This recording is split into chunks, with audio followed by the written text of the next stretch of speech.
आज हम वहीं से शुरू करेंगे जहां से कल खत्म किए थे। रिवीजन कर लें पहले। सबसे पहले हम लोग पढ़े थे टाइम और एक्शन। टाइम और एक्शन क्या होता है? टेंस। टाइम और एक्शन क्या होता है? टेंस होता है। समय के साथ किया गया कार्य क्या कहलाता है? हमारा टेंस कहलाता है। और समय कितने प्रकार का होता है? 3 प्रकार का मैं बताया था, प्रेजेंट और पास्ट और फ्यूचर। इसी आधार पर हमारा टेंस भी बांटा गया है, प्रेजेंट, पास्ट और फ्यूचर। 3 टेंस होते हैं। मैं बताया था प्रेजेंट टेंस, पास्ट टेंस और फ्यूचर टेंस। मैं बताया था तीनों के 4 प्रकार होते हैं। प्रेजेंट टेंस के भी 4 प्रकार, present indefinite tense, present continuous tense, present perfect tense और present perfect continuous tense. Past indefinite tense, past continuous tense, past perfect tense, past perfect continuous tense. और फिर उसके बाद फ्यूचर का बताया, future indefinite tense, future continuous tense, future perfect tense, future perfect continuous tense. आज हम लोग पढ़ेंगे प्रेजेंट इंडेफिनिट टेंस के बारे में। कल मैं बताया था, स्ट्रक्चर लिखवा दिया था। कल मैं लिखवाया था प्रेजेंट इंडेफिनिट टेंस का स्ट्रक्चर, सिंपल सेंटेंस का स्ट्रक्चर मैं लिखवाया था। सिंपल सेंटेंस का स्ट्रक्चर मैं लिखवाया था। सब्जेक्ट, वर्ब की फर्स्ट फॉर्म, उसमें यस या ES, object, remaining. Object remaining, subject verb की फर्स्ट फॉर्म यस या ईएस, ऑब्जेक्ट रिमेनिंग। मैं बोला था जब हमारा सब्जेक्ट सिंगुलर हो, कैसा हो? सिंगुलर हो। जब हमारा सब्जेक्ट सिंगुलर हो तो वर्ब की फर्स्ट फॉर्म में यस या ईएस जोड़ेंगे। क्यों जोड़ते हैं? मैं कल पॉइंट करके लिखवाया था कि वर्ब हमेशा किसमें होती है? बहुवचन में। वर्ब हमेशा बहुवचन में होती है। वर्ब हमेशा बहुवचन में होती है। वर्ब हमेशा बहुवचन में होती है।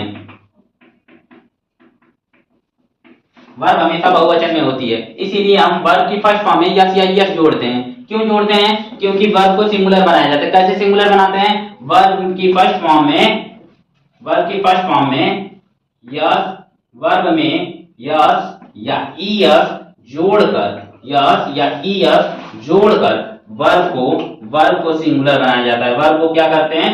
वर्ब को एक वचन बनाते हैं। वर्ब को एक वचन बनाते हैं।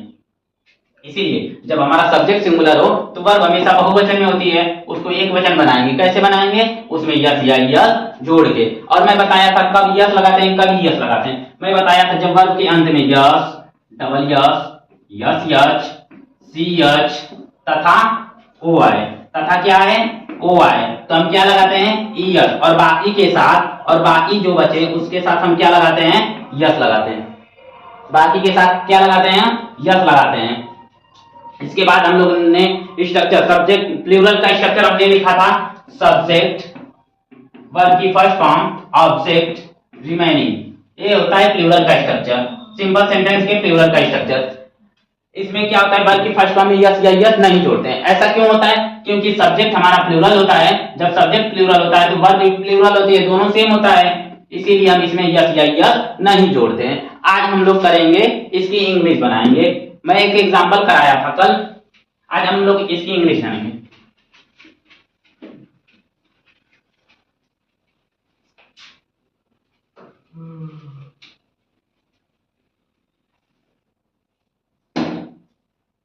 आज हम इसकी इंग्लिश बनाएंगे। एग्जांपल देखिए, वह मधुर गीत गाती है। वह मधुर गीत गाती है। वह की इंग्लिश क्या होती है? सी। लड़की है तो सी, लड़का रहता तो ही होता, तो वह की इंग्लिश क्या हो जाएगी? सी। गाने की इंग्लिश क्या होता है? सिंग। क्या होता है? सिंग। अच्छा, इसमें यस जोड़ेंगे। क्यों यस जोड़ेंगे? क्योंकि यह सिंगुलर है। सब्जेक्ट हमारा सिंगुलर है तो वर्ब को सिंगुलर बनाएंगे। वर्ब को सिंगुलर कैसे बनाते हैं? यस या यस जोड़ के। अच्छा, वर्ब के अंत में अगर yes, double yes, yes yes तथा सी एच और ओ आए तो हम क्या जोड़ते हैं? ई एच जोड़ते हैं। लेकिन उसके अलावा अगर कुछ आए तो क्या जोड़ते हैं? यस जोड़ते हैं। इसलिए हम इसमें यस जोड़े हैं। क्या हो जाएगा? सी सिंग्स, और मधुर गीत का क्या हो जाएगा? सी सिंग्स अ, मधुर गीत का होता है sweet. She sings a sweet song. She sings a sweet song. आई बात समझ में? और हम लोग इस पर ढेर सारा एग्जाम्पल करेंगे।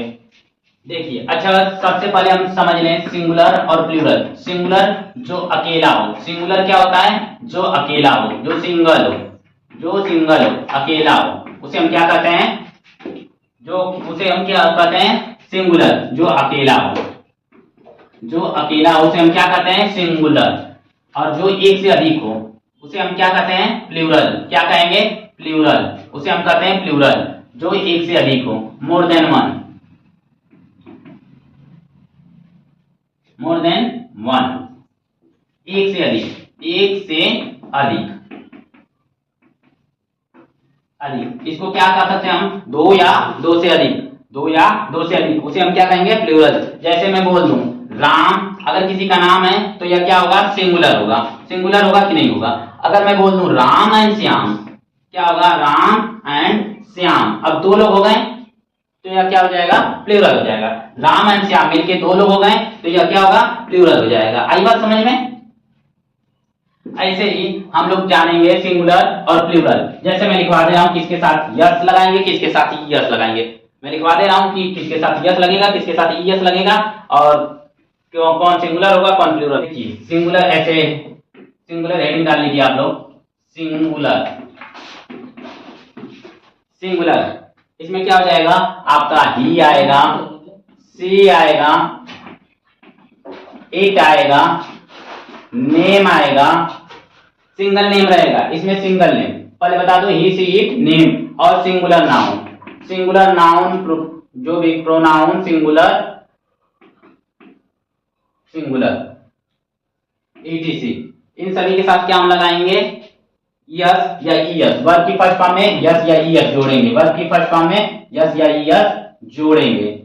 और मैं बताया हूं यस कब लगता है, यस ईएस कब लगता है। लेकिन अगर आ जाए हमारा प्लूरल हेडिंग रहेगी, अगली हेडिंग क्या रहेगी? प्लूरल।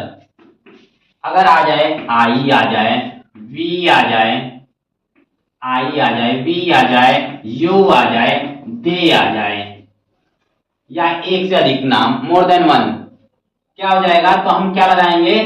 जो है और प्लूरल है, कोई भी प्लूरल नाउन के लिए हम क्या लगाएंगे? सिर्फ वर्ब की फर्स्ट फॉर्म लिखेंगे। वर्ब की फर्स्ट फॉर्म लिखेंगे, उसमें यस या यस नहीं जोड़ेंगे, क्योंकि यह सब बहुवचन है तो वर्ब हमेशा बहुवचन होती है, और वर्ब बहुवचन होने के लिए ये दोनों बहुवचन है, इसीलिए हम दोनों को एक साथ रखेंगे, दोनों सेम हो जाएगा। यानी कि सब्जेक्ट हमारा बहुवचन, सब्जेक्ट हमारा प्लूरल, तो वर्ब भी हमारी प्लूरल हो गई, और दोनों एक जैसे हो गए, इसीलिए दोनों स्ट्रक्चर, इसे एक वचन नहीं बनाएंगे, स्ट्रक्चर पर सीधे रख देंगे, इसे एक वचन नहीं बनाएंगे।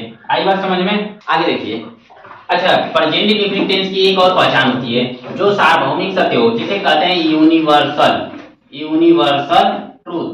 क्या हो? यूनिवर्सल ट्रूथ हो, यूनिवर्सल ट्रूथ, सार्वभौमिक सत्य जो कभी न बदले, हमेशा सत्य रहे, उसी को सार्वभौमिक सत्य कहते हैं, यूनिवर्सल ट्रूथ। जैसे बोल दूं पृथ्वी घूमती है, पृथ्वी सूर्य के चारों तरफ घूमती है, यह क्या होगा? यूनिवर्सल ट्रूथ होगा, और यह प्रेजेंट इंडेफिनिट टेंस होगा। जैसे मैं बोल दूं 2 और 2 कितना होता है? 4 होता है, ये यूनिवर्सल ट्रूथ कभी न बदलने वाला है, जिसे कह सकते हैं परमानेंट एक्शन।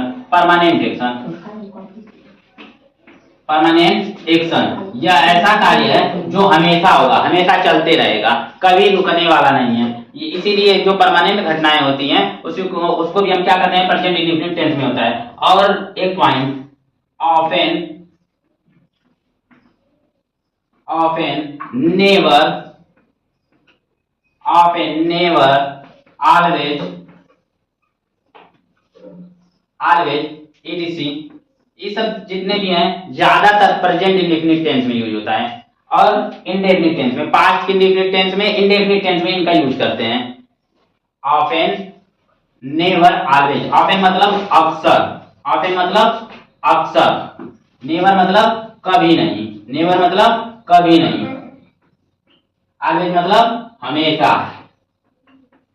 ऑलवेज मतलब हमेशा, नेवर मतलब कभी नहीं। हम जानेंगे present indefinite tense.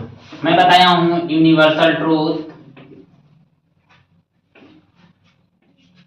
Universal truth जिसे सार्वभौमिक सत्य, जो घटनाएं हमेशा सदैव के लिए होती है। फिर उसके बाद बताया हूं परमानेंट एक्शन, परमानेंट एक्शन।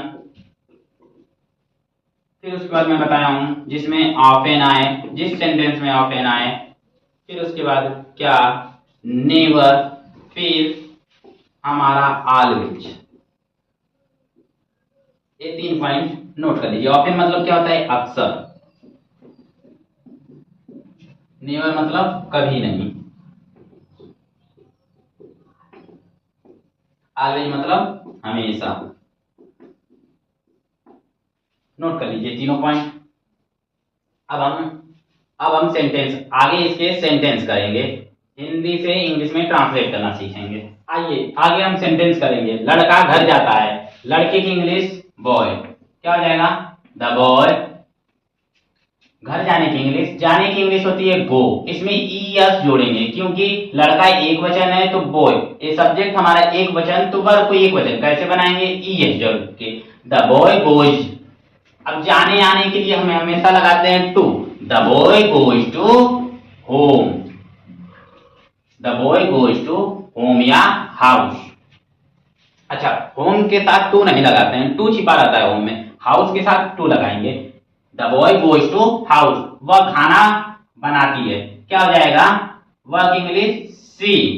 फिर उसके बाद बनाने की इंग्लिश कुक, सी कुक। अब इसमें क्या जोड़ेंगे, यस जोड़ेंगे, क्यों, क्योंकि ये एक वचन, और इसके साथ इसे भी एक वचन बनाएंगे, सी कुक्स फूड, वह खाना बनाती है। फिर अगला, मैं स्कूल जाता हूं। अच्छा, मैं को मैं बताया हूं अभी बहुवचन में रखते हैं, आई भी उदय तथा प्लूरल के साथ यस या यस नहीं लगाते हैं, तो मैं की इंग्लिश क्या होगा, आई। फिर उसके बाद जाने की इंग्लिश गो, अब इसमें यस नहीं जोड़ेंगे, क्या हो जाएगा, आई गो टू, कहां जाता हूं, स्कूल जाता हूं। मैं कहां जाता हूं, मैं स्कूल जाता हूं। आगे क्या है, राम और श्याम हमेशा क्रिकेट खेलते हैं, तो राम और श्याम मिलके दो लोग हो गए, जैसे राम लिख दिया मैं एंड श्याम, राम एंड श्याम। अच्छा, हमेशा की इंग्लिश जो है हमेशा, नेवर, कभी नहीं, या अक्सर की इंग्लिश तुरंत बाद लिखते हैं, वर्ब के पहले लिखेंगे, तो क्या हो जाएगा, Ram and Shyam always, always. अच्छा, प्ले में यस जोड़ेंगे क्या हम लोग, प्ले में यस जोड़ेंगे क्या, राम एंड श्याम एक से अधिक आ गया तो इसमें यस जोड़ेंगे क्या, नहीं जोड़ेंगे, क्योंकि एक से अधिक बहुवचन में आ जाएगा, वर्ब हमेशा बहुवचन में होती है, इसलिए नहीं जोड़ेंगे। Ram and Shyam always play cricket. आई बात समझ में।